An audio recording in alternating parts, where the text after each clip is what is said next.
CM Chandrababu అన్ని వర్గాల ప్రజలను మోసం చేశారని ఎమ్మెల్సీ వరుదు కళ్యాణి అన్నారు. 50% పైగా ఉన్న మహిళలను నట్టేటా ముంచారని ఆమె ఆరోపించారు.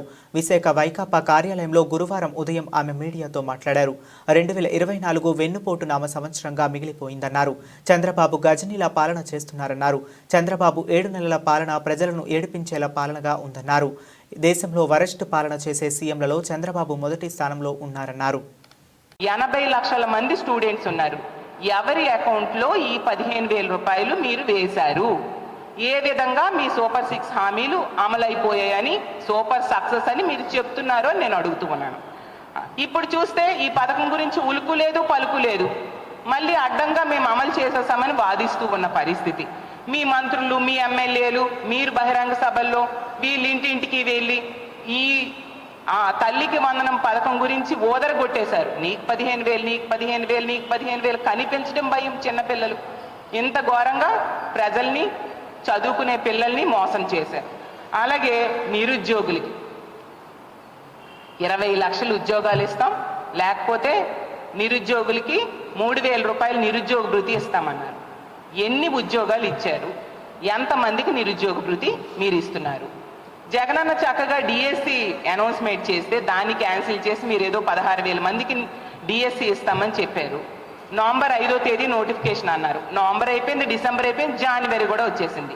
ఏది డిఎస్సి నోటిఫికేషన్? ఉద్యోగాలు ఎక్కడ? 20 లక్షల ఉద్యోగాలు అంటే 4 లక్షల సంవత్సరానికి ఉండాలి. ఏవా ఉద్యోగాలు? ఎంతమందికి మీరు 3,000 రూపాయలు ఇస్తూ ఉన్నారో నేను అడుగుతూ ఉన్నాను. గత ప్రభుత్వంలో జగనన్న ముఖ్యమంత్రి అయిన 7 నెలల్లో 1,25,000కు పైగా గ్రామ వార్డు సచివాలయ ఉద్యోగుల్ని, ప్రభుత్వ ఉద్యోగుల్ని జగనన్న ఇవ్వడం జరిగింది. మీరు ఎక్కడ 7 నెలలు అయిపోయినా ఒక్క ఉద్యోగమైనా ఇచ్చారా? ఆ పైన జగన్మోహన్ రెడ్డి గారు 2,60,000 మంది వాలంటీర్లకి ఒక భృతి ఇచ్చి 5,000 రూపాయలతో వాళ్ళకి ఉపాధి కల్పిస్తే ఈరోజు వాళ్ళందరికీ ఉపాధి లేకుండా చేశారు.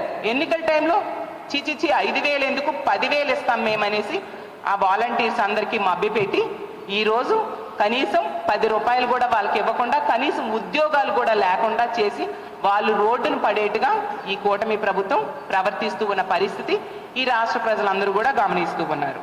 అలాగే తీసుకుంటే ఆ రామానాయుడు గారు అయితే వాలంటీర్ల దగ్గరికి వెళ్ళి ప్రచారంలో మీకు ఉద్యోగాలు జీతం 10,000 చేస్తాను, 10,000 ఈ కూటమి ప్రభుత్వం అధికారంలోకి వచ్చాక చేస్తుంది, మీకు జీతం పెంచిన వెంటనే జున్ను పట్టుకొని మళ్ళీ నా దగ్గరికి వచ్చి థ్యాంక్స్ చెప్పండి అని చెప్పారు.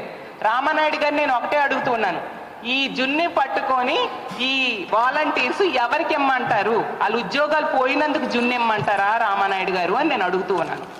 అలాగే ప్రతి దగ్గర కూడా ఉద్యోగస్తులకి ఎంత నిట్ట నిలువుగా మోసం